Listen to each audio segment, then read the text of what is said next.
All right, hello, welcome everybody. This is Amateur Radio Roundtable, a show about ham radio, amateur radio, shortwave, and electronics, plus a few other things. I want to welcome you tonight, especially if you're listening to the show out there on shortwave on WBCQ on 7490. We're glad you've tuned in on shortwave. That's what many of us started with many years ago, shortwave, before we got our ham license.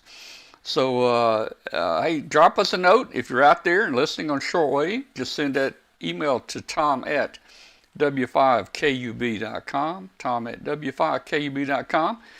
And, hey, you may be listening out there on a podcast, just an audio-only podcast. We're on nearly every podcast carrier out there, from iTunes to Google Play to iNet Radio. I got a nice email this week from a fellow that was listening on audio only podcast, and we were talking about the ham radio furniture that we built, and he said it was so interesting. He went online to watch the show, and he really liked to. He was really glad to see that, and he said it was really interesting there. So our podcasts are doing pretty good out there. Again, we'd love to hear from you. We don't hear too much from you guys, but send us an email, Tom at W5KUB. Join our Facebook group, if you will. It's just called W5KUB. We'll get you there. The actual long name of it is Amateur Radio Roundtable, but that's just too much to type. Just type in W5KUB in a search, and you'll find our ham radio group. And the group has about 14,000 members in it now. And, it's not a personal group. It's ham radio. So I think you'll enjoy it there. If you will, hit that subscribe button. We really need to hit the subscribe button down there. It's down in that bottom right corner right there. Hit that subscribe button. And if you will, hey, hit the like button tonight. And that helps YouTube to help advertise our show to other people that are looking for shows about radio and electronics and so forth. So please hit that. Okay, I got a lot to talk about tonight. Man, what are we going to talk about tonight? Let's see. Hey, we got Hamfest coming up. Hey, we got the Roundtable swap meet on here tonight. I've got a couple things here. Hey, believe it or not, hey, I moved a few items through Roundtable Swap Meet this week. Sold a couple of things there I was trying to get rid of. Hey, we're going to talk about the FCC, man. Is the FCC trying to bring back CW? There's some interesting things going on there. If you look at the new test, there's 7 or 8 questions about CW on the new test. Tonight we'll talk about history of amateur radio licensing and changes, and we're going to look at some ham radio statistics. I got something else really interesting to show you in the Roundtable swap meet tonight. I'll hold it up here and give you a little preview. Guys, I'm going to get rid of this. This is a DV Mega. I don't know if you can see this or not. This is a DV Mega. This is an IP radio. IP radio. There's the volume control right there in the speaker and everything. But look, no antenna back there. It's either Wi-Fi or it's Ethernet. And it uses the standard Yazoo microphone here. But anyway, this is an IP radio that will do Fusion, D-Star, and DMR with just the flip of a switch. I'm going to get rid of it. I'm not a DMR or D-Star guy, so I've decided to get rid of this. I probably hadn't used this more than 60 seconds since I've had it. So we'll talk a little about that a little later in the show there. I think tonight, Brett was so good with his music a couple weeks ago. Brett has another ham radio song he's going to do for us tonight. And we're interested in seeing how that goes. So let's just jump around the room here really quick, and let's see. Well, I see Glenn up. Glenn's up next. How you doing, Glenn? And what are you doing here? Oh, I'm just making a few notes for something I'm thinking about building. Okay. Yeah, I'm finally just about getting ready to fire up the lab for the spring. Most of the housework has been finished. should hope to finish the rest of that this week or so. Just in time for the Corinth Hamfest this weekend. Been Yep. working on my forum for that. Okay. And getting ready for Dayton. I mean, Dayton's what, 2 weeks off now, two Oh and a half man. weeks away.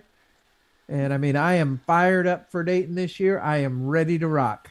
All right. Well, hey, we're gonna rock too, but we're gonna do it from the studio. We're gonna be on all day Saturday for Hamvention, but we're gonna be in the studio. We have got some people lined up to be our roving video reporters. We'll talk more about that in a little while. Okay. Brett, come on in here, man. What have you been doing this week? Oh, well, I've been traveling far and wide throughout Wyoming and listening to the traffic and the repeaters as I've gone, and I've been talking to the FCC. Although this week the FCC seems to be focused at next coming meeting about regulation of the internet, and some people are real excited about that and say it's real necessary, and some other people say, yeah, it doesn't need regulation. They prefer to see the government stay out of it. If you want to see a lively conversation, tune into the FCC meeting this coming Thursday. It's going to be interesting to hear the commissioners banter back and forth about that. Wow, that might be an interesting thing to look into. That reminds me, but both of y'all are talking. I've got 2 tickets to Hamvention. I'll probably give those away to somebody that needs tickets to go to Hamvention. So Glenn's already got his tickets, so he don't get them. Actually, I got a free one this year. Did you? That's cool, man. You got a free ticket this year. Yeah, I'm doing all a right. forum, so I get to get in free. Okay, well that's good. Is it still free on Sunday?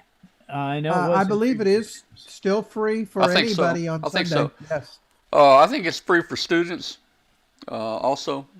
I think they've opened it up for everybody and Yeah, just made yeah. it a general thing. I think that's a great idea to introduce folks to a ham fest. So yeah, that looking forward to seeing that. Yeah. Let's see. Okay. Okay. Guys, I saw someone mention Hambot. We're gonna start. I'm gonna try to round up. Gigaparts is already committed to a prize every month for the show. I just need to find 3 more vendors that will do us a monthly. Let's see, 3. Yeah, if I can get 4 vendors to do a monthly prize, we can have a prize every week all year long, and we'll have Hambot. We'll put a little oil on Hambot and get him kind of, working out again. But Hambot's going to be with us here in a couple weeks for the Dayton Hamvention. We've got prizes lined up there. Well, all right. Okay. I want to say hello to my son Chris. He's out there driving tonight. I think he's listening. He's actually on his way up to the vicinity here over Marion. He's going to Marion, Arkansas, and that's just across the river here, about 20 miles. He's driving in from Houston tonight. It's about a 9.5-hour drive, so it's about like a Dayton drive from here. It's a long drive, and last I checked, he was somewhere probably this side of Little Rock, between Little Rock and Marion, Arkansas. So, Chris, I've been calling you a couple times, during the day to tell you to wake up while you're driving. So if you're listening, this is a wake up, Chris. Wake up out there. Wake up, man. You're getting close. You ought to be about an hour away from your destination. So, as I mentioned, he's coming in for a funeral for a local ham that he's known for many years. So, Chris, he'll attend that tomorrow and then turn around and drive back home, back to Houston. So, it's a long ways. All right. Let's see. Well, I'm just going to go down the list here and start marking some stuff off here. Glenn, we're going to Corinth Hamfest next weekend. You betcha. Let's see. I got a flyer, I think, for Corinth somewhere. Let's see if I can find that flyer. Got so much stuff here. Yeah, there we go. That's the flyer. It's called Hamfest 24 for Corinth down here, and we'll be going now. Glenn, are you saying you're going to drive yourself down? Yeah, I'm going to Okay. be going down myself. Okay, well, that's a little a little out of the way to circle around up here, and by the time you got up here and we got out of town, you could probably almost be Yeah, there. I mean, I just cut straight across over on the what is Yeah. that? The Southern Loop, whatever the number is. I don't even know what it's called anymore. 385, but they changed the name to something. I don't Yeah. know what it is now. Yeah. Okay, well, very good. We're going to be there, and Glenn is going to be giving a forum. Glenn's going to be talking about, I don't know if you can read the fine print there, but Glenn's going to be talking about Arduino, the next generation. And I'm actually going to do a forum there, and we're going to do our Pico Balloon forum there. And we're going to have fun there. We've actually got a table, and Glenn, you taking anything down here to sell? You going to put it on Yeah, the table? I'm going to bring some stuff to try to sell it. Just Okay. cleaning out the house. Okay, So well, you have no idea. And when we get around to talking about Dayton, I've got a couple of little surprises for Dayton lined up. okay, we'll talk about that in a minute. So yeah, I'll throw 2 or 3 little things in the back of the truck. I've got a 2 meter beam. I'm gonna let go for almost nothing. I actually won it at Memphis Free Fest. So I'm gonna throw that beam in here and get rid of it. And I've got that GMRS base antenna. I'll probably take it down here. Maybe a couple little things like that. So looking forward to going to Corinth. It's gonna be really good there. Let's see. I've actually heard from some friends that I have in Corinth that contacted me about the Hamfest, and they're Yeah. not Hamfest people. And they said they're going to go just because. Is that right? Yeah. So, I mean, they're really getting the advertising out. So it should be a pretty good turnout. I there think this that weekend. I think that Hamfest has the possibility it's going to grow. I think so it's gonna too. be They're doing a pretty really Hamfest good there. job with it. Yeah, yeah. Hey, let's talk a minute or two about Hamvention, man. Now you say you got some secrets or something you want to tell us? Yeah. I've been in contact with ARRL this week, checking on the status of my latest book from them. And it doesn't look like the book will make Dayton. It's going to be a very close call if it does.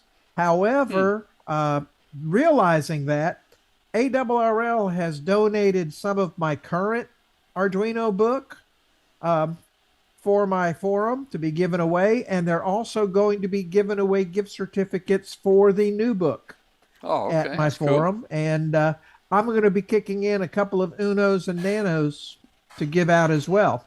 So we'll have a pretty nice arrangement of door prizes there at my forum, which is Saturday, 2 p.m. at Dayton. So it's in Forum Room 4, which only has a seating capacity of about 100. Last time we overflowed it and they had to turn people away. So my advice is if you're planning to go, make sure you get there early because you might get turned away. But yeah, that's All right. what I got Well, going on good, today. Good. All right. Well, let's continue Dayton, Hamvention. We are going to, of course, webcast it, guys. We're going to be webcasting it all day on Saturday. So one day thing only. We're going to have prizes. Hambot's going to be with us all day on Saturday. That's the 20th. That's the 18th. Wait a minute. 18, 19. Is that right? The 20th? Is that Saturday, Glenn? Check your calendar real quick. I'm checking the calendar right now. I think It is going to be Saturday the 18th. No. Yes. Really? Yes. So this week, this is what, 17th, 18th, and 19th for 17th, 18th, 19th. Yes, oh sir. man, I got to change my thing here. March, Oh. April, May. You're right. It's 18th. Okay. Well, let's fix that. That's not. Yeah, trust me. I went to their website to verify those dates. Have you ever dreamed that you're going to Dayton and you went the wrong date? Have you ever done that? Not to Dayton, but to other things. Absolutely, yes. Yeah, I've always wondered, man. I've also shown up in my dream in pajamas and stuff yeah, too. after I drive that 550 miles up there, it's like, oh man, I'm here on the wrong weekend. Oh man, Yes, sir. woo. Yep. Okay. Actually, my first Dayton, I had to go up to my daughter's wedding in Louisville, Kentucky the weekend before. So I drove all the way up from here to Louisville and back, and then turned right around to Dayton the following weekend. But I couldn't have stayed over for the week and a half. But Yeah. yeah, that was a long set of drives. Oh yeah, I went to Dayton only once. Oh I had man. a lot of fun. I had a lot of fun there. I guess I just ran into the right events and the right people. I ate breakfast with the International Order of Crazies, Oh boy. IOUK. If you ever see them walking around with T-shirts, it's a group of hams who get together for breakfast every, at the Big Boy in Xenia every morning of the convention. And everybody, the thing about that group is that everybody in it is a vice president. Right. Right. Yeah. Well, Brett, you may have even, I mean, for many years, outside of the flea market, we were next to the IOOK, and they kept trying to recruit us. They still say we're a vice president, but I never got the shirt, and I never bought the shirt, and so yeah, they've been pretty close to us for many years. We used to put a floor under our tent out there. The water in the flea market would sometimes be 3 inches deep when it would rain. And we would always have a raised floor under our tent. Was that Xenia or Hera? This is a Hera. Oh, okay. This is a Hera, and the water would go under the floor, and the IOOK would always would store our floor, so we didn't have to carry it up there and back every year. When they brought theirs out to set up next to us, they just brought our floor out, and we set it up. Mm-hmm. Interesting thing. Hey, let's talk a minute about that. Hey, let me talk about our raised flooring, man. Let me tell you something. Raised floors. Raised floors. It's like 4 inches high, so the water can go under it. There's a guy that set up behind us on like a Thursday evening or something. I don't remember when it was. This is years ago. He turned over a jerry can with gasoline. Ouch. And it ran all under our tent, under our floor. I didn't know it. I wasn't there. And it takes us quite a while. We set up a pretty permanent tent there. We had raised flooring. We had a very nice home-built frame for tents and anchored down. And oh man, we had everything here. But anyway, all this gas ran under our tent, and the fire department came out there. And I thought, well, that could be bad. They could probably take our floor up, tear our place up, but they didn't. I don't know if they just put some foam or something under it or did something. I mean, we didn't notice it, but that could have been a serious issue. And you're not supposed to have an open flame out in the flea market, and I think we're past the amount of time they can get you, but we carried a little cook stove with us out there, and to cook hot dogs and things like that, and we carried a new little camper stove out there that had the propane bottles or whatever, liquid propane, and we cranked that. And we had carpet. We had nice carpet. We had a carpet pad, and we had carpet all in our place. We lit that thing up, and little balls of fire started dripping onto our carpet right there, and the carpet caught on fire. It didn't actually burn, but a little hole about that big before we put it out. But after that, we started going with electric, we went with the George Foreman grill. Those were great, man, for cooking hot dogs. If you had a generator in there, you just throw you some hot dogs in there, or a hamburger in a George Foreman grill, and you'd grill them. But anyway, that's a side story. You can always do what Gordon West does and just electrify your hot dogs. Well, we've tried that. I tried that, but the generator wouldn't quite handle it, man. I mean, yeah, that's a pretty good pull on a generator when you stick that lead in both ends of the hot dog, Mm-hmm. Yeah. So we tried that. Yeah. So anyway, after I ate breakfast with the crazies, I went to went to went to the convention center and kind of walked around. And man, I'll tell you, they have exotic food trucks there, and I hear they keep getting better every year. Yeah. Well, the food definitely was better there at Xenia than it was at Dara. Of course, we love Dara, even though it was falling in. It was really bad. We've been here like 37 years, and we loved the place. And you know, I'd still rather be at Xenia. I mean, I'd still rather be at Hera than at Xenia, but that's okay. We've kind of burned out on going back anyway. Let's see. See, I'm the other way around. I prefer Xenia. And just like with Brett saying, the food trucks there, another place that has great food is the Orlando Hamfest. Yeah, They're very comparable with their food truck area as well. So, but yeah, I like the food trucks there at Xenia. I remember there at Hera. The building leaked so bad that people actually had put a big tent up inside the building. Yeah. One year. That was interesting. Yeah. All right. Hera was okay, but by the time I started going to Dayton, Hera had gone past its prime, well past its prime. Oh, yeah. And to be honest, I think the tornado did everybody a favor by forcing the issue that you're never going back to Hera. Yeah. All right, so let's talk a little about what's going to happen. Hambot's going to be there. We're going to do, let me fix that date. I got to fix the date, 18th or something like that. I'll look it up. Yeah. I'm going to be hot mic'd the whole day as far as I can tell as well. I'm going to be planning on it. Okay, all right. So you should be able to have a live feed from me most, if not all of the day. Okay, just put that phone in you have a pocket, shirt pocket. If you set that phone in there. I've got a harness. That's right, you bought the harness. Yeah. I'm probably going to have it right on my chest most of the day. And you can recharge there with at Mark Popel. He's going to be right there in the southwest corner of the track. If you take the track, he's in the southwest corner area. Have a camper out there and tent. You'll see the sky cam. We're going to have a sky cam up in the air where we can have a camera shot of everything from the air. All right, so here's what we're going to go. We've got 2 or 3 hams that have volunteered to be video recorders and stream back. Glenn is saying he might be able to do some too, so that's great. That'll be another person. And we have finalized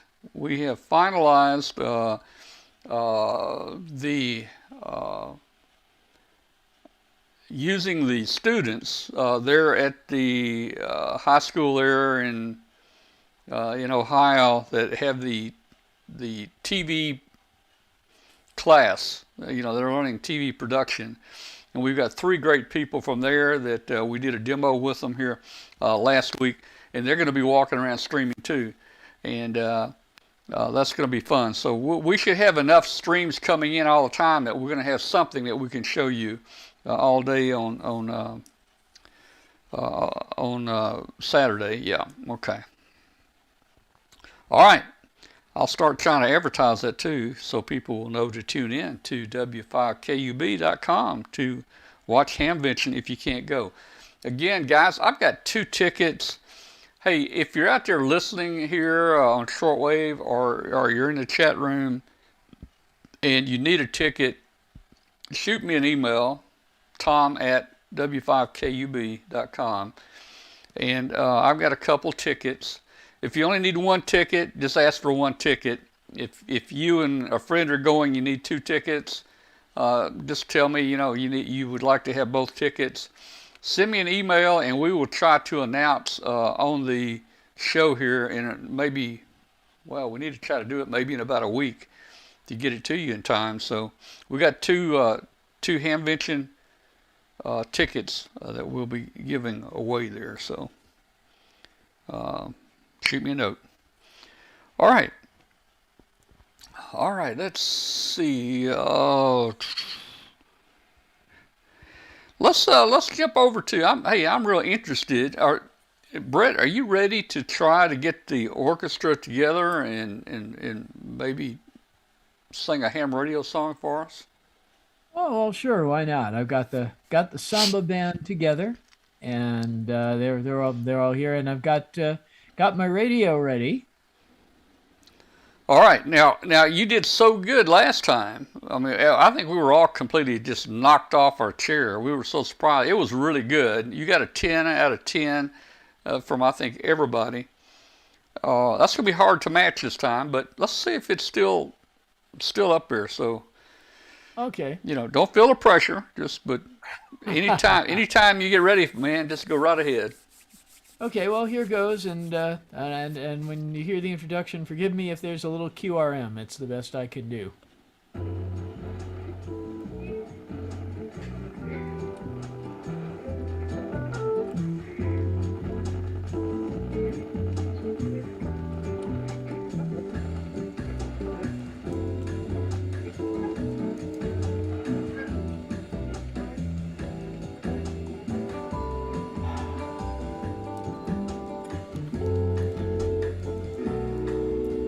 Sitting in the darkness in my little shack, straining hard to hear somebody calling back. Dials glowing red, the meters rise and fall, and I'm waiting for an answer to my call. I'm seeking you wherever you may be, around the world or right here next to me. I'm calling out on every frequency, and I'll be so delighted if you will answer me. I can send a message bouncing off the moon to a satellite or from a high balloon. Islands in the sea or mountains capped with snow, there is no place my signal cannot go. I'm seeking you wherever you may be, around the world or right here next to me. I'm calling out on every frequency, and I'll be so delighted if you will answer me. We know what we do is more than just a game. Mastering technology's the real aim. To those who do not know, it seems like only play, but when trouble comes, our skills can save the day. I'm seeking you wherever you may be, around the world or right here next to me. I'm calling out on every frequency, and I'll be so delighted if you will answer me.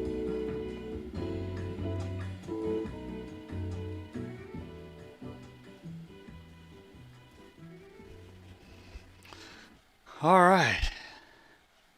Yeah, you need to cue the applause track on that one, Tom. Yeah, man. All right. Oh, thank you. All right. Yes. You got You more probably nerve than noticed you that- got more nerve than I have, man. I mean, Oh, me too, man. They're very good. I couldn't get on here and do that. But hey, it sounded good. It was pretty good. I'll say pretty good. The song 2 weeks ago, everybody rated you a 10. They talked about how good it was, and I was actually surprised too how good it really was. Now, I don't know if this one is equal to last week or not. Some songs you got your top 10. You got your number 1 position, number 2 position, and so forth. I don't know where this one falls in. Let's see how the people out there rate it. Let's see. Okay, in the chat room, let's say, okay, everybody hit the keyboard.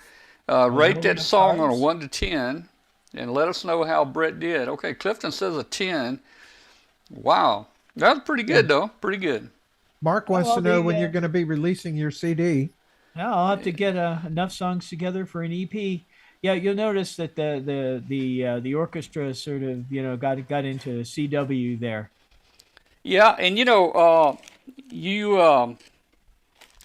I thought we turned on the music for musicians or something, audio, but it said it's off up here.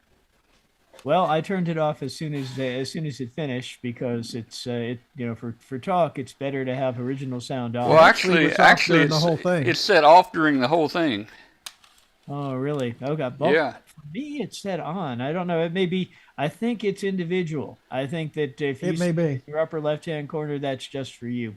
And maybe that message is on my end. I don't know. Maybe it is. Well, but it's on Glenn's picture. Mhm. Well, let's see if I Now, can turn it on. yeah, let's All turn it right. on. Now Let's find mine out. is turned on. Yours is on. Mine's on, and you notice it didn't change. So that's Oh yeah, strictly on yeah. your So that end. must be on my end here. Okay. Yeah. It's still anyway. It's still sounding good. So hey, guys. Yeah, did sound good.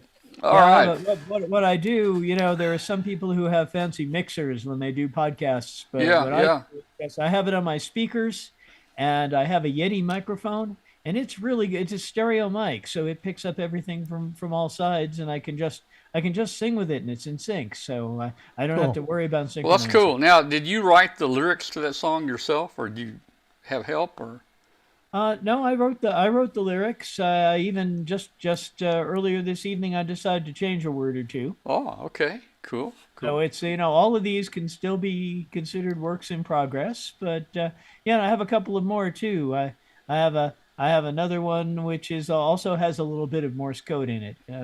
It's fun to put the Morse code in there because people will hear it and just reflectively get it. And of course, Yeah, with this one, CQ, if you listen to it, it sounds like a samba, and so it just fits. yeah, Yeah, yeah. that was pretty cool. There was a TV show years ago that used CW as their intro for each episode. I Well, can't there's remember. several. I mean, there's a lot of things out there like RKO, movies and stuff. Where the tower Yeah, comes this was on. a And science fiction yeah. show from way Oh, back Yeah, when. yeah, yeah. Well, Joe hey, Walsh on great his job, man. Great job. All I'm seeing is tens here. We give you a 10 here Well, also thank on you. our end here. By the Yeah. way, if you ever listen to Joe Walsh's album Analog Man, he's got at least one song there with CW hidden in it.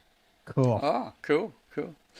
All right. Well, since we're talking music, let me just hey guys, right there, our CDs are still up for sale too. Bad to the Bone. That's the W5KUB band right there. Let's see. This is boy, that's 1999 right there. If you want that CD right there, and then look, hey, and then we've got the Soul Man. We got the Soul Man edition right here. It's only $2.99. I don't know why it got reduced so much. It must not be selling good or something. I don't know. But anyway, Brett, we'll have to make you some CDs and fix the cases up for you on your songs there, and we can start advertising those on the show here. Oh, that'd be wonderful. Yeah, man. All right. Oh, okay. Well, cool, man. I wouldn't have the courage to do that. No, I wouldn't either. No. Songwriting is fun. It's Yeah. just it doesn't have to be perfect. You're never going to be perfect and all that. But it's a music is just a fun thing to do, and music and ham radio is even better. Yeah. All right. Let's see. Oh, Mark. the TV show I was thinking of was Jericho, All right. I'm not sure I ever but watched there's it. actually been a number of shows, including Mission Impossible's theme is based on Morse code. I didn't know that. Yeah, Google is my friend. All right. All right. Hey, guys, stand by. We'll be right back, and we're going to get into some more fun stuff here in a minute. Don't go away. Keep the competitive contesting edge with ICOM. Our innovative and high-power base stations cut through pileups, letting you work the bands and record those contacts. Heard it, worked it, logged it. The IC7300 is an industry first, using RF direct sampling system in an entry-level HF radio. This compact high performance and innovative transceiver will far exceed your expectations. The real HF fun starts here. The 7300 has RF direct sampling, 15 discrete bandpass filters, a 4.3-inch color touchscreen, real-time spectrum scope, and an SD memory card slot. For further information about ICOM radios, go to www.icomamerica.com/amateur. All right. Whoa. Echo. All right, we're back, guys. All right. Hey, I brought up at the beginning of the show a question. What's going on at the SEC? Are they thinking about maybe bringing the Morse code back? I kind of doubt it, but looking at the new test, I think there's 8 questions about Morse code on there. They ask you certain things like, what does SK mean? What does KN mean? What's the appropriate speed when you're talking on CW or answering somebody? What's the appropriate speed you should be doing? They ask you what the C stands for in CW. And they talk about Q codes, QRV, QRS, and different other codes that are used on CW. So I'm wondering, since code has been just done away with, why are they asking this question about CW, unless there's starting to be some more interest or something there? Guess we'll find out a little later, man, down the road. I'm wondering if it's reflecting the interest in CW that a lot of people are having, but I still don't see it needing to be on the test. Yeah, I know.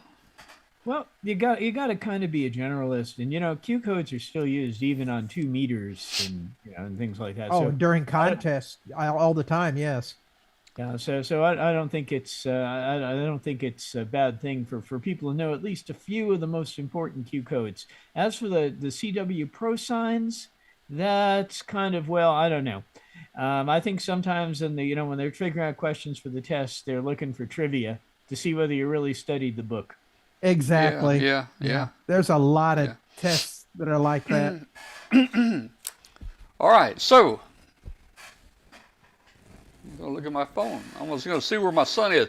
Okay, Chris, you're driving out there somewhere between Little Rock and Marion, Arkansas. Wake up, Chris. Wake up. I was going to say that's a relatively short hop, so he should be checking in or getting wherever he's going pretty soon. I think by about 9:15 he was supposed to make. Of course, every time you stop for gas, it adds a couple minutes, And, yeah, and of course, getting from Little Rock to Marion in the dark in Arkansas is kind of an expedition to begin with. Yeah, and people may not know it, but Arkansas is really tough on speeders and very much drug guys, and that's a corridor right through Arkansas, a corridor there, and Chris is coming up with Texas license plates.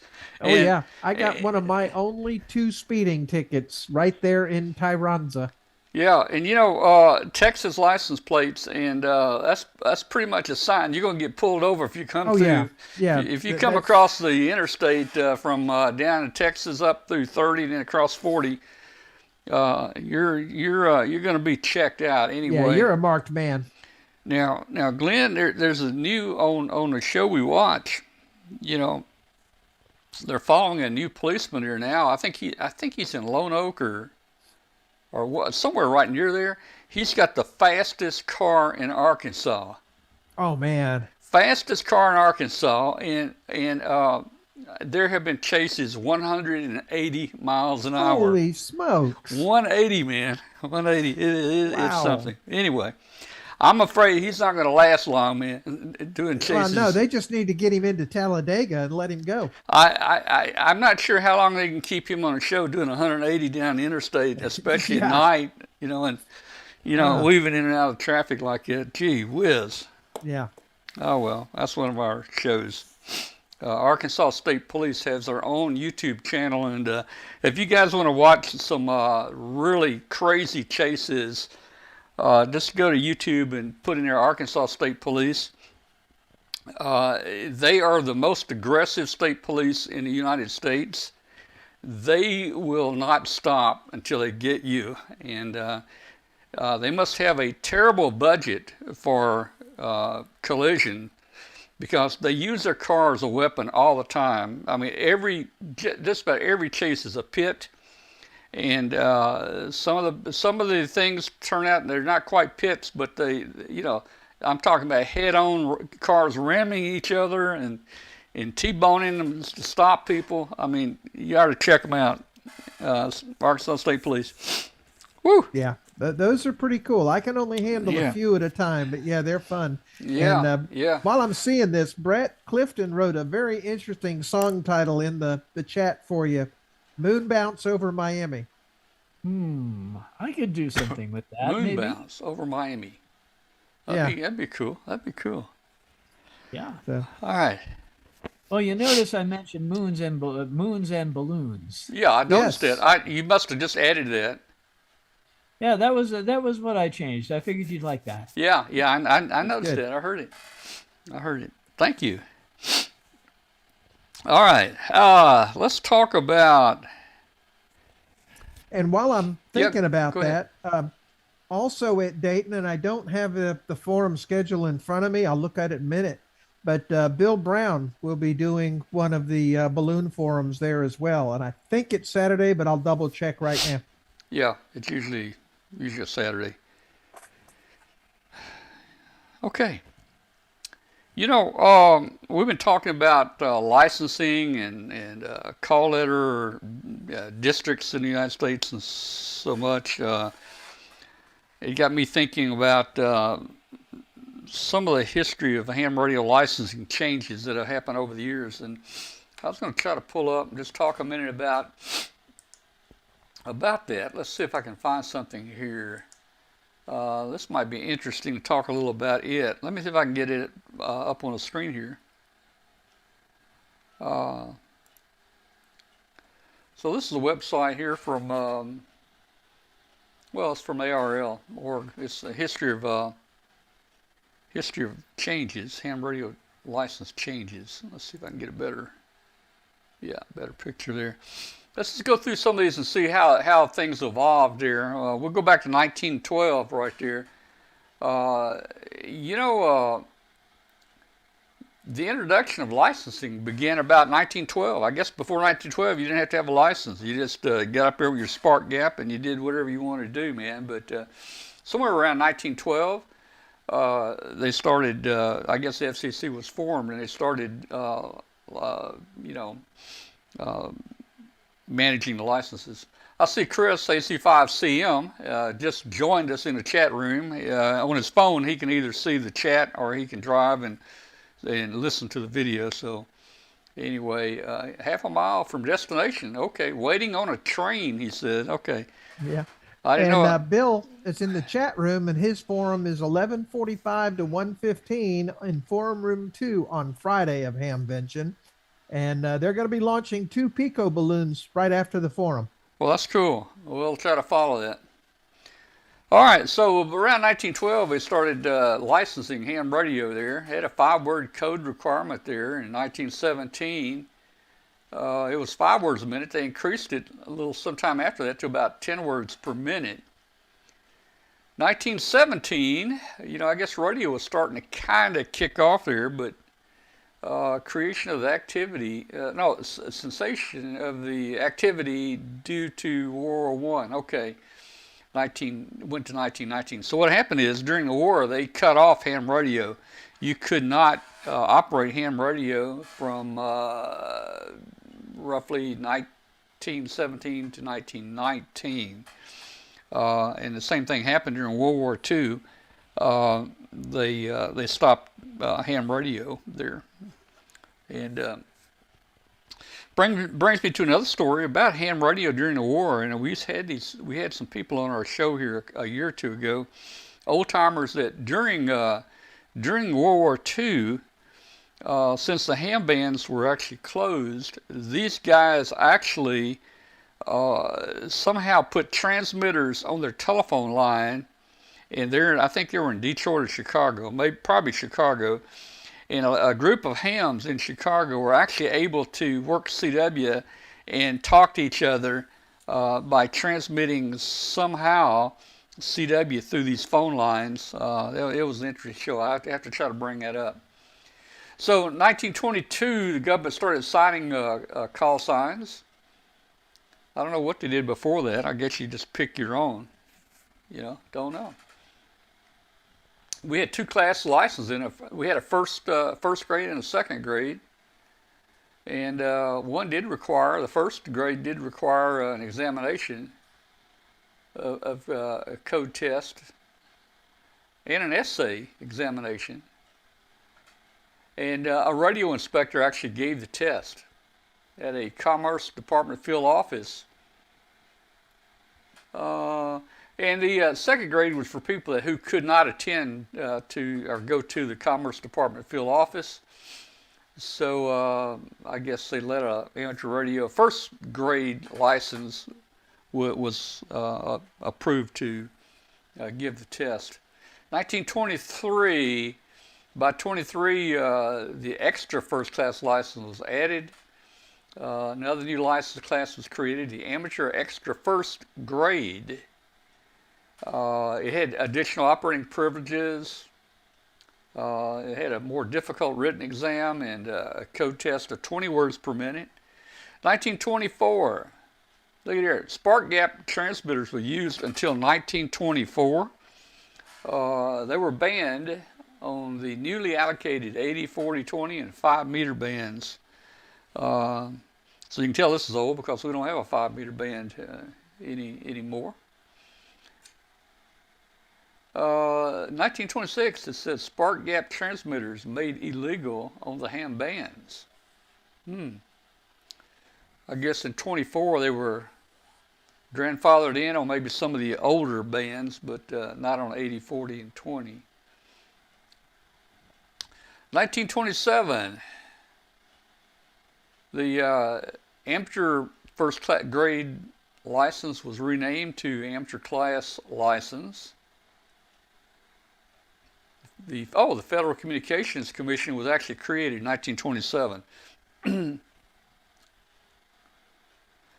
28, the commission started testing for the amateur first class licenses. We jump into 32, amateur class licenses. The amateur class the amateur class license class is renamed the amateur first class license. Okay. 1934, FCC restructuring license restructuring. Code requirement was increased to 13 words a minute. And that's what it was, when I took my general back around 1964. The general was 13 words per minute.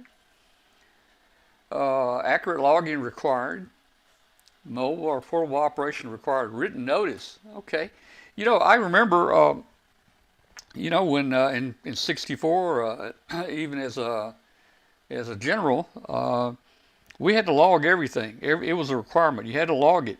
And you were actually supposed to bring that in for when you got your license renewed. Yeah, I don't remember that part, but you had to prove that you were active. You had to sign a statement that you were active, whether you actually showed them anything. Now, the thing there. Let's see, code requirement 13. Okay, talking about logs right there, you had to log it. We had to put in our logbook. This was very serious back then. If we called CQ, like on 80 meters, if we said CQ, CQ, CQ, this is WN5KUB, we had to log that. And Absolutely. if nobody answered us, we still had to log it, and we just put in here no contact. Exactly. So every time we transmitted, we had to log it. It was mandatory. It was mandatory. Now, mobile or portable operation required written notice. Of course, that was before my time, so I don't remember that. In 39, I guess the FCC changed their style of test to a multiple choice type test in 1939. 1940, U.S. amateurs were prohibited from contacting other countries. Woo! All licensees required to supply fingerprints, a photo, and proof of citizenship. Whoa, look at that, man. 1940, I did not know that. You are not allowed to talk to other countries, and your license required you to have fingerprints, a photo, and proof of citizenship. That is something, man. 1941, 80 meters taken over by the Army. That's interesting. Yep, World War II. Taken over by the Army. And then all ham radio activity ceased in 1942. It ceased due to the war, World War II. That went on from 1942 to 1945. Amateur licenses were only 3 years in the previous years there, but they extended them from 3 to 5 years. I think I can remember in the early days my license, I think, was a 5-year license. Was yours, Lynn? Do you remember? Yeah, I think it was. Yeah, I think it was 5, and then at some point they changed it to 10 years. Right. Yeah. But when I got my novice, I had 2 years. I know when you first earlier novices, you only had 1, but I had 2 years to upgrade, and it was not renewable. Yeah, and that's the same. My novice license was 1 year only, non-renewable. So if you didn't get your code speed up to 13 or whatever, or upgrade your tech, I guess. No, we didn't have the tech back then. If I'm not mistaken. Well, we did. I don't think so. We did, because I held the tech license and the novice license. I don't remember having the tech available to me, but I jumped straight from novice to general. Yeah, I held both the tech license and the novice at the same time. The tech license gave me voice operation of 6 meters, and then of course the novice license gave me operation down in the HF bands on CW. All right, but things have changed. We're a couple years apart, so there may have been some changes there, that even I don't know about. Let's see. Yeah, there was some slight ones, but Citizen Radio Service established the 11-meter band was reassigned. Let's see, 11-meter ham band. Okay, we had 11-meter ham band in 1949. Of course, I didn't know what year, but 1949. The 11-meter band was given to citizens band radio operators. Boy, I bet that went over good with all the hams, man. But that was actually my introduction to ham radio. Really? I had a great uncle that had CB in his car in Oxnard, California. Yeah. And we were tooling around. This would have been 1965, 66, thereabouts. Yeah. Out there on vacation, and heard him working skip. In the car, and that hooked me on DX and wanting to become a ham. Now be careful what you say, because I think we're gonna, we don't get him locked up. Well, they're gonna have to dig him up. Dig him up, yeah. So it was. I'm pretty certain that the rules said skip was illegal back. It was. It was illegal back in the days of ham radio, and I don't even know about today. I mean, I don't know if they ever changed that or not, but linear amplifiers were a big deal. Hey, Brett, I'm looking at YouTube today, and I see these guys, funny names out there, and they've got this, I don't know, a Striker CB radio, and they got an SP220 amp over there, and they're showing how much power they're getting out. Oh man, it drives me kind of crazy. Well, if you remember the early Heath kits, they ran on 11 meters just fine. They had to modify them later on to not let them get on 11 meters. Yeah. 1951, we had new license classes and name change, and the names changed. In 1951, they created the novice tech and the extra class license. Well, there you go. So you did have the tech. I just don't remember. To join the advanced. It gets real complicated right here. We're talking Class A license, Class B license, this license, that license. It gets a little cloudy right here. The advanced was formerly your Class A, general formerly Class B, and conditional formerly Class C. License terms were now 5 years. Novice was a 1 year, non-renewable. Limited to 75 watts, crystal control, and those crystals are expensive. Yeah, well, yeah, You Well, know, if you were a kid in the Boy Scouts like I was at the time, they were expensive, and I had a very small collection. Yes, I yeah. had like three. Well, yeah, and I had a couple. It didn't take many crystals though. I mean, you didn't have to have the same crystal the other guy. Because once you tuned or called CQ, you just kind of tuned up That's and the down. first thing. You We tuned cranked up and that down a dial band. You up and tuned, down yeah. 20 or You 30. tuned up and down a band, and you found a guy calling you back. You know, I mean, that was Yeah. kind of cool, man. That was fun back then. That was all part of it. Uh, let's see. Yeah, the novice license had an N in them. Mine was WN5 KUB. I was WN4FTX. Let's see. CW test administered by FCC examiner. Let's see. Now, the novice test, it was originally administered by FCC examiners. Now, the novice license later, when I got mine, it was administered by anybody with a general class license or higher. Correct. That's how I got mine as well. A tech couldn't administer the novice license, but a general could. Right. Yeah, mine was administered by K4DXR. You know, and I remember going to Osceola, Arkansas to take my novice test. A ham up there, Don Whitney, he was the general manager of the local radio station. Anyway, I went to his house and went out in his shack, and so he was getting stuff ready, and he gave me a QS2 magazine, and he said, read that article right there while I'm getting ready. So, you know, I'm reading this article, and he's over, you know, did it, he's getting everything ready. What I didn't know is the guy, you know, the article he told me to read, that was going to be the article he was going to send in code. I guess, you know, it kind of helped. Oh, wow. You know what I'm talking about? But I didn't realize that. I don't even think I read the article. I wasn't much for reading back then. But anyway, I knew after that what he was doing, but I didn't know what he was doing at the time, you know. He was trying to help you without Yeah, he was. breaking any rules. He was, yeah. My thing when I got my novice, it wasn't so much copying, it was the sending. I had not practiced that much on sending, really? and I was really nervous making my 5 words a minute sending.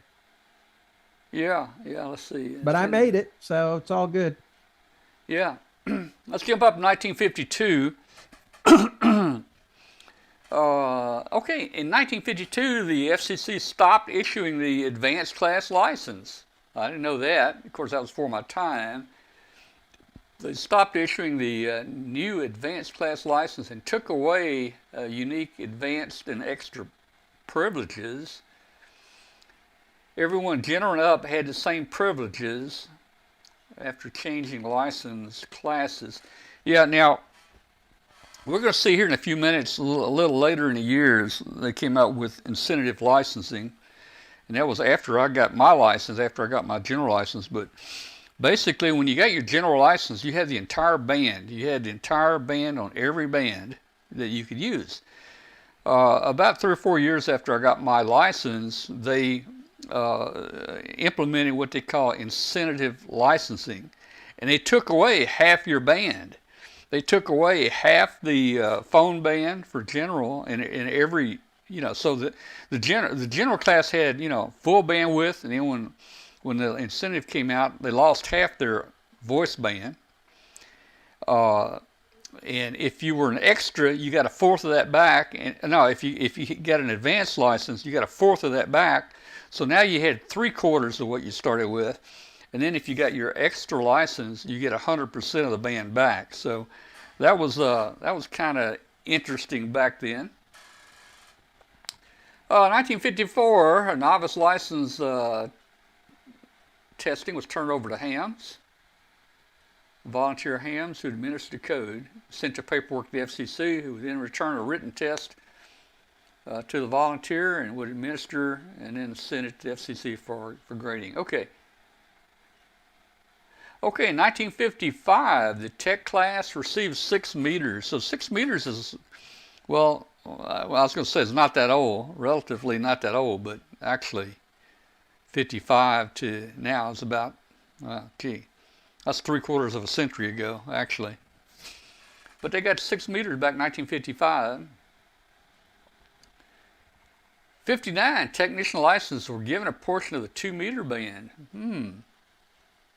That's interesting. I would have thought they would have had it with it being above, All right, 1967, this is what I'm talking about. I got my license in 64. I had a general in 64, but in 1967, they came up with a thing called incentive licensing.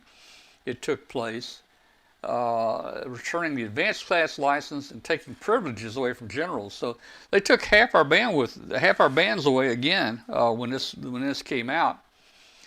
And to get all that band back, you had to be an extra. If you want to get half of it back, you could be an advanced. Yeah, I'm not sure that's such a good idea, because what you find is that those sections of the bands are empty. They're less used by everyone because you can't get as many QSOs there. If you're an extra, you'll still want to use the ones where someone who's got a general license can respond. Sure. Yeah. I can agree with that, but at the same time, that was one of the reasons I got my advanced, was because I wanted to work with slow scan, and to be legal on slow scan, you had to be an advanced, and of course you got that extra license slots, band slots. Yeah, I think that things like better, shorter call signs are a better incentive than portions of the band. But I don't know. That's people argue about that. That's my opinion. I think you can make a case for either way, but I tend to agree with you that if you're in the advanced or extra section of the band, you're not going to get as many QSOs as you would if you're down in the general band. So here's something here I did not know. 1972, I got out of the Air Force in December 1972. So I had limited operation overseas with my radios, but I didn't talk to many stateside people. But in 1972, tech licenses were granted access to the complete 2-meter band. And here's what I didn't know. Novices are allowed to use radios with a VFO. I did not know that. I did not. I thought they always used crystal. So I had something. access. My friend had, I had the HW16. Yeah. My friend had one as well, and he had the HG10 VFO, and he let me borrow it, and I was totally legal because I got my license in 73. Yeah, well, back then, if you cheated, if you were a novice, you cheated with a VFO, and you're on CW, it probably drifted. You could tell. Well, you could actually, tell. There was an easier way to catch you if you were doing that. If you were using an HW16 and you were not chirping. Yeah, I was going to say chirping. You were using the VFO, because the VFO eliminated the chirp on the HW16. Yeah, it sounded kind of like a chicken, Blook, blook, blook, blook, yep. blook, blook, blook, Yep, blook. my HW16 chirped horribly. Oh, yeah. And it had been modified by the original builder, who was a friend of mine, and it ran 90 watts instead of the 75 watt limit. So I never turned it higher than 75 I really watts. didn't. When I was reading this, I really didn't associate the chirping with the VFO. Although, but I guess you can have chirping without the VFO, right? Yeah, on the HW16, you would chirp without the VFO, but on a lot of rigs, all it was a power regulation issue. Right. On that high voltage final and the oscillator causing it to chirp, because you're dealing with tubes back then. Yeah. And so, that's what was causing all right, the so in chirps 72, and all that stuff. Yeah, 72, the novices got to use their VFO. Wow. And logging requirements are relaxed. I'm not sure what the word relaxed means. That means that you didn't have to log all the CQs and stuff. Yeah, maybe so. All right, let's keep going. All right, 75. Oh, it looks like major changes happened in 1975. I'm just wondering, our viewers here, probably a lot of our viewers on here probably wasn't even born back in these days, man. I hadn't graduated high school yet. You're just getting to my graduation year here. Man, you're a young chick, man. Yeah. Actually, I'm having my 50th high school reunion next year. Man, I'd done been to college and 4 years in the Air Force, man, by then, and had a job for a couple years, man. Gee, I was still a snot-nosed teenager. Novice technician could run more power from 75 to 250. I probably knew that. I don't know if I knew that or not. I don't remember that. Yeah. You do remember? I do not. No, Yeah. I was limited to the 75, but by 75, I'd already upgraded to the general. Yeah, yeah. And in the techs were given full novice privileges in HF bands. Yeah, they started that around that time too. All right, 1976, they eliminated the WN prefixes for novices in 76. Any extra class license who had been a license for 25 years or more could select one specific 1x2 call effective October 1st, 76. Anyone who held an extra class license prior to 1967 could select one specific 1x2 call. Huh. Cool. I did not know that. But I didn't have my extra. That 20 word a minute barrier was. Yeah. I had too many other things going on in my life that there was no way I was going to make it to 20 words a minute, period. Yeah. Let's see. All right, let's see. 1977. Hey, in 1977, the license was free, man. They suspended all the license fees. I remember that. Didn't have to pay for your license back then. And the code sending test was waived. But you know what? I took my general like in 1964 in Memphis at the FCC. I didn't have to send. I remember going in for my test. I did not have to send. Huh. I don't think I had to send. I had to send for my novice in 73. Well, yeah, but I'm talking about, let's see. Code sending is way. I was thinking more of the general. You know, you listen, you take. I was going to say you still had to send for the Did you? general. Maybe I did. I just don't remember. That was a long time ago. But again, for most people, sending was easier than the receiving. Yeah. Okay. 78. Call signs are now assigned automatically in sequential order.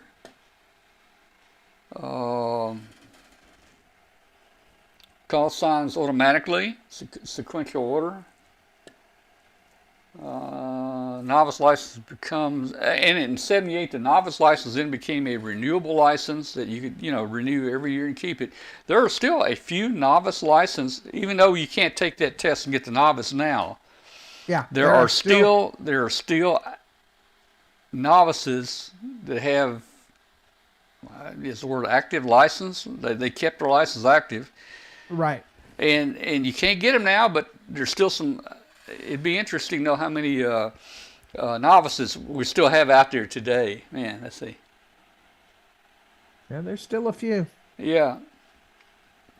The FCC stopped the extra class only vanity call sign due to internal mishandling and maybe some corruption. Oh man, I guess they were selling the probably black market. Maybe they were selling the vanity calls. I don't know. Man. The ability to pursue multiple station license. Let's see, secondary call sign. Okay, 1982. VEC created. Let's see, VEC created. President Reagan signs into a bill that allows FCC to authorize license hams to create and administer amateur radio license. Now, back in the early day, I guess me as a general, I could give a novice test to anybody. Yeah, okay. So when did the volunteer program start that we have today? The volunteer examiner. Is this the volunteer examiner? That's the volunteer examiner. So I would say then that was when it was created. Man, that's 40 years ago. Yeah. That's hard to believe, man. Gee. Yeah, I was not aware of it back then, but I got out of ham radio in the late 80s, mid 90s. Yeah. Just because of work and various things going on. Yeah. All right, 84, our license went to 10 years instead of 5, which is kind of neat, you know. It was kind of a hassle to try to go through it every year, you know. Yeah. You know, I remember one year we were up in Dayton and we were at the restaurant, you know, after a long day of walking around, we were looking at our licenses, and I pulled my license out, my license had expired. Oh man. But, you know, I was within the, The grace period. and, you know, so it wasn't any problem. Let's see. Okay, novice enhancement, 87. What does this mean, 87? Novice enhancement, expansion of privileges for novices, voice privileges, a chance to sample HF without a Morse key? What are you talking about? Apparently, they had voice privileges on some HF for a while there, but I don't remember that occurring. But Yeah, I that would don't be either. about the time I was doing other things in my life. Yeah. Wow. Well, I don't remember that either. I don't know what I was doing. Okay, 1988, the military and commercial use of Morse code ceases. 1988. 91, no code tech license was created without Morse code. Vanity call signs were introduced in 95. I thought they were already... No, that wasn't vanity up above. You could just request a 1x2 before. But Right. here, vanities were introduced in 95. Okay, 1999, 3 license classes now. Major changes to rules, cutting licenses from 6 down to a single, to 3 with a single 5-word code test. You know, the general and the tech test, back when I took mine, they were the same test. Really, the only difference was the 5 words a minute versus 13 words a minute. Correct. Yeah, the tech and general Yeah, exam were the same. yeah. Okay, 2000. In 2000, the highest code test was 5 words per minute. That's where they knocked the general and extra down to 5 words a minute. No new novice, technician plus, or advanced class. Ooh. Oh, man. But I was able to keep my advanced until I upgraded in 2011. Yeah, So that's when they eliminated advanced. yeah. Yeah, 2000. No more code tests. FCC releases NPRM regarding the elimination of Morse code. I don't know. 2006. Let's see. FCC releases the first confusing press release, and then a few days later, the official report and order eliminating Morse code testing requirements for all license classes. FCC also opens the door for a possible reconsideration of some of the voice frequency allocations just 1 month previously.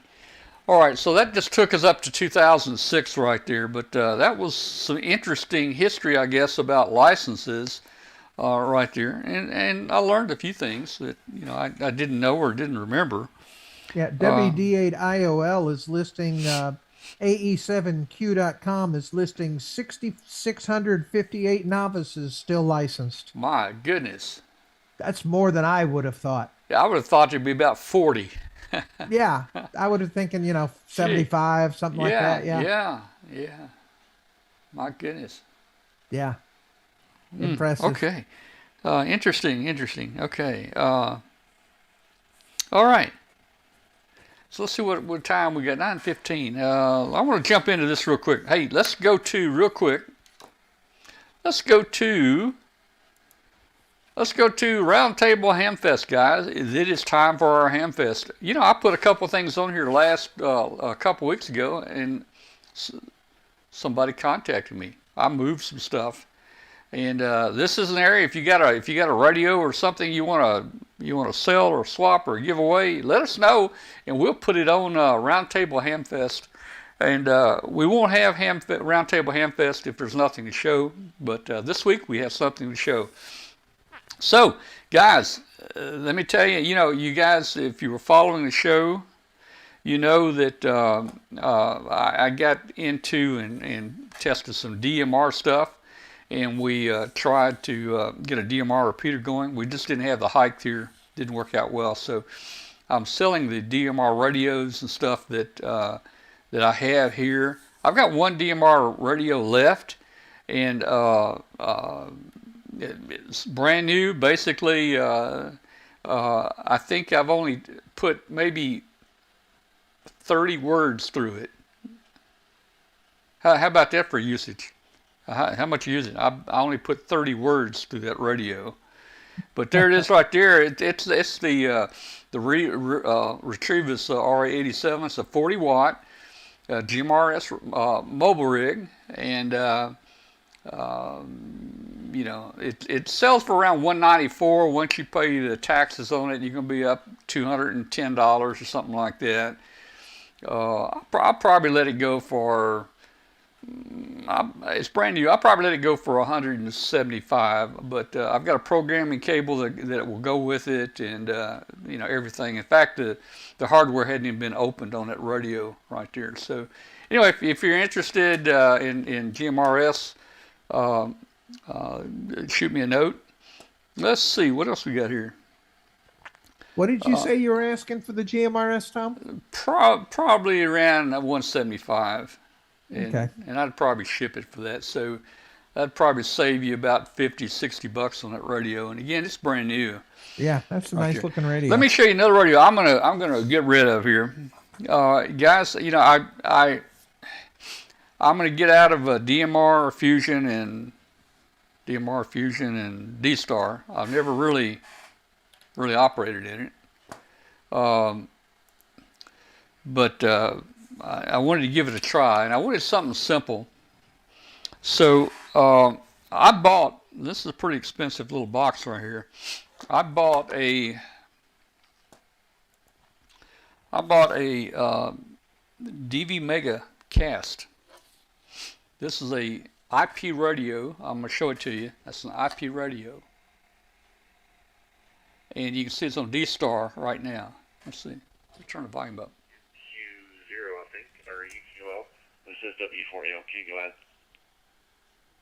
So it's working right now. Hey, thank you for taking my call. I'm here with some friends in the car, and I'm just showing how the ham radio works. Let's see where he is. I hate to pause between contacts. Very good. Seems like you've got D-Star set up and working. Are you using a hotspot?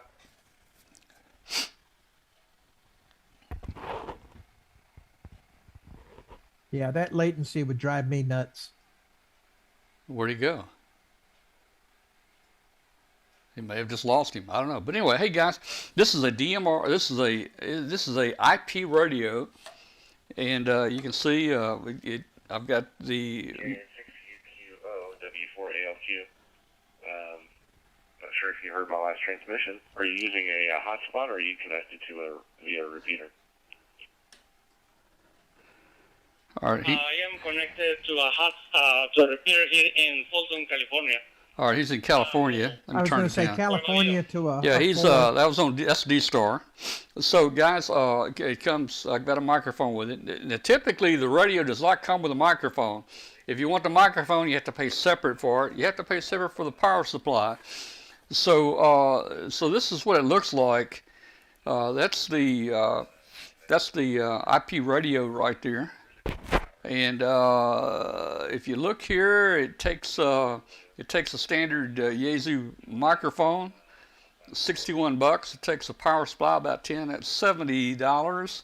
I paid right at $400 for this, so $470 plus tax or shipping. So you know, I'd probably sell this for $470. I'd probably sell it for $380. Probably something like that.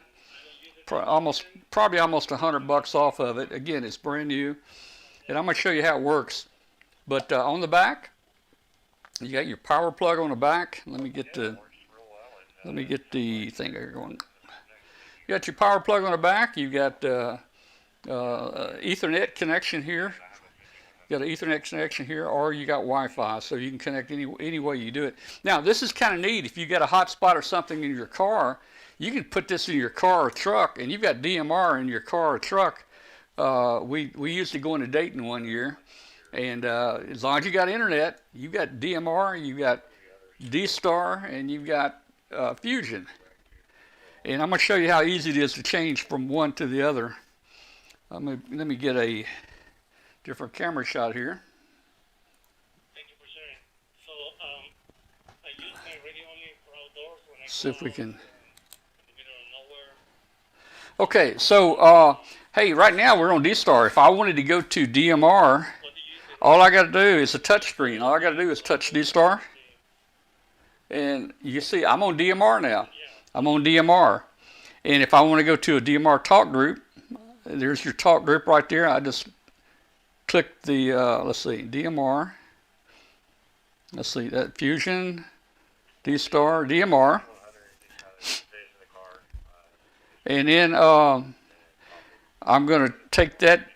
I'm gonna just do a backspace. Take that out, and I'm gonna put in a talk group.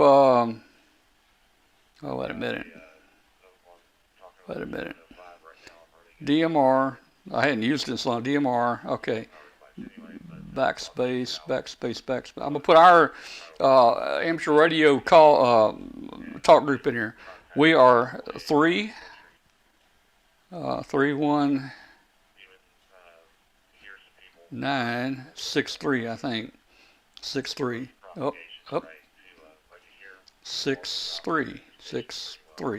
31963, and you just hit that. Now we're on DMR. We're on DMR, and we're on 31693. So that's how easy it is to go to a different talk group on DMR. Again, you can click here. You can go to Fusion, and you can go to different reflectors. You can go to D-Star and so forth. So it's kind of neat. If you transmit, I'll press the transmit button. You see that. Looks like we got a green light in here when we receive. It's not letting me transmit there. Probably because somebody's already on there. Look right there. All right. All right, so when I transmit, you can see it turns red. This is W5 KUB. All right, so anyway, this is a DV Mega cast. It's it's an easy way to get on DMR, Fusion, or D-Star. So I've decided I'm probably gonna get rid of it. I'm not a D-Star DMR type guy, so anyway. So I'll let the microphone go and all that with it if anybody is interested in it there. All right, let's see.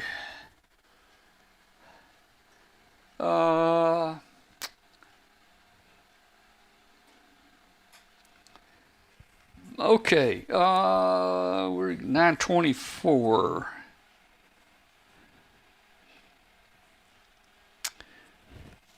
Had a couple more things we would talk about tonight, but I think we're going to run out of time, so our show's going to come to an end here in about 5 minutes for our time slot on shortwave radio. Again, out there, if you're listening to the show on shortwave radio, you're listening to Amateur Radio Roundtable. It's a show about ham radio, shortwave electronics, and you're listening out there on world famous WBCQ shortwave station on 7490 kilohertz. Back in the olden days, that was kilocycles. You remember that, Glenn? Kilocycles. Glenn's muted. Myself, yeah. I preferred kilocycles over megahertz and kilohertz. I was just old school. Yeah, I wonder why they changed that. Just because. Was there a reason? I think they wanted to switch to honoring, the pioneers. Yeah. So they went from kilocycles to hertz.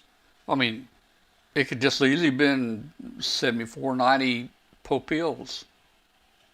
No, Yeah. You don't think no. so? I would go for the hertz at that stage of the game. It could be 7490 medlins. Yeah. Yeah. Okay. I don't know why they did it. Think about it. I don't know why they did it. Okay. Farads and stuff like that. Ohms. Yeah. All right. Well, that's probably going to be about it tonight. You guys got any final last minute kilo medlins?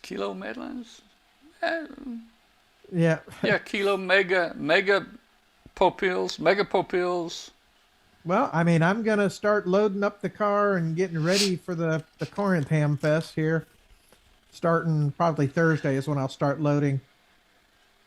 All But right. I'm looking forward to it. I mean, it was a lot of fun last year or the last time they had it. So I like the Crossroads Arena. It should be fun. Yeah, that'd be fun. And who knows? I mean, I hate to say this ahead of time, but I'm I'm planning on winning the main prize. I'm debating on whether I want to enter or not. I'm going to have to do it with witnesses verifying. Why would you my even ticket. hey Glenn, it'd just be a waste your time and money if you enter. I mean, I've already told you that I'm going to win the main prize. Well, yeah, but look, I won twice. I won more than you at Russellville. Yeah, but you cheated. Yeah. You can't do that anymore.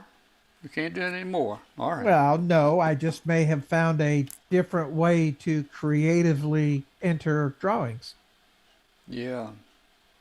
I wouldn't call it cheating as much as I'd say just creative A ticket holding. creative, yeah. Yeah. That's another skill I need to learn at the feet of the masters. So Yes. Yes, origami for ham radio.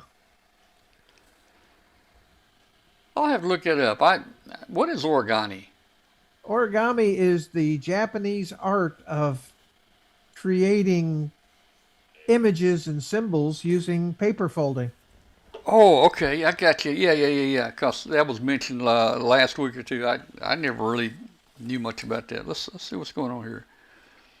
Yeah, nobody's talking right now. This thing will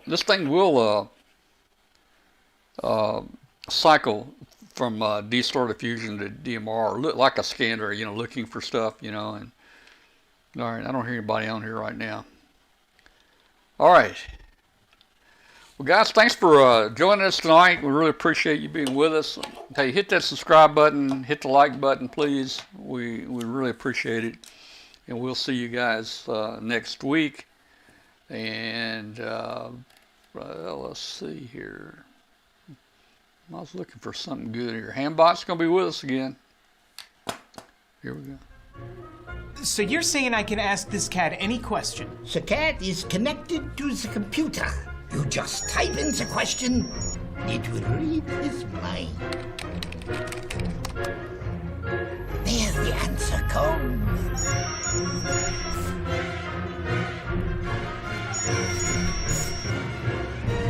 You're the man! I've been looking for this for weeks.